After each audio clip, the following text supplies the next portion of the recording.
America और Iran के बीच कुछ समय से थमता हुआ तनाव अब एक बार फिर भड़कता नजर आ रहा है। शुक्रवार को हालात तब और गंभीर हो गए जब अमेरिकी राष्ट्रपति डोनाल्ड ट्रंप ने मध्य पूर्व की ओर एक शक्तिशाली नौसैनिक स्ट्राइक ग्रुप भेजने का ऐलान किया। एयरफोर्स वन में पत्रकारों से बातचीत के दौरान राष्ट्रपति ट्रंप ने कहा कि अमेरिका का एक विमानवाहक पोत समूह ईरान की दिशा में आगे बढ़ रहा है। उन्होंने इसे एक विशाल अरमाड़ा यानी बड़े नौसैनिक बेड़े की संज्ञा दी। ट्रंप ने कहा कि अमेरिका ईरान पर पूरी नजर बनाए हुए है और उसके कई जहाज उस क्षेत्र की ओर बढ़ रहे हैं। हालांकि उन्होंने यह भी उम्मीद जताई कि उन्हें इस सैन्य ताकत का इस्तेमाल नहीं करना पड़ेगा। इस दौरान ट्रंप ने ईरान को चेतावनी देते हुए कहा कि वह न तो प्रदर्शनकारियों की हत्या करे और न ही अपने परमाणु कार्यक्रम को दोबारा शुरू करे।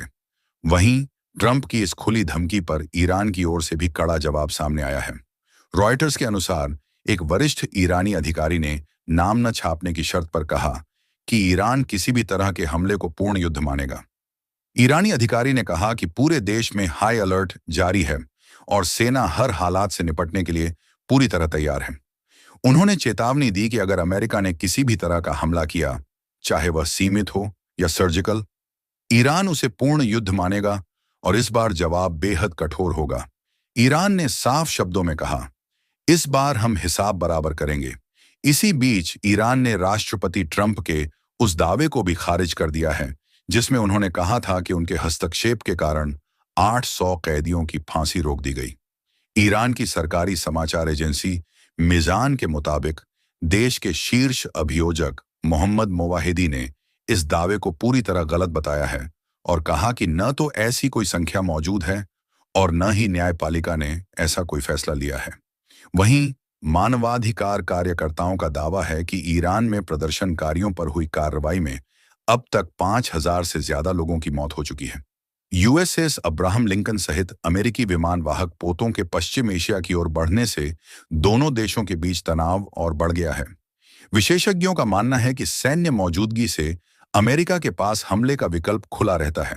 हालांकि फिलहाल ट्रंप प्रशासन सीधे कार्रवाई से बचता नजर आ रहा है।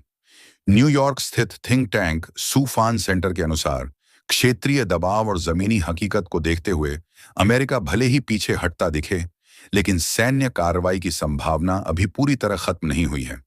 अब देखना यह होगा कि आने वाले दिनों में यह तनाव कूटनीति से सुलझता है या दुनिया एक और बड़े संघर्ष की ओर बढ़ती है। ये समाचार विभिन्न मीडिया रिपोर्ट्स एवं हिंदुस्तान न्यूज में प्रकाशित खबरों पर आधारित हैं। हमारा चैनल किसी भी दावे की स्वतंत्र पुष्टि नहीं करता।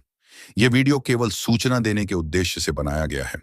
किसी भी प्रकार की राजनीतिक, सैन्य या हिंसक कार्रवाई का समर्थन नहीं किया जाता।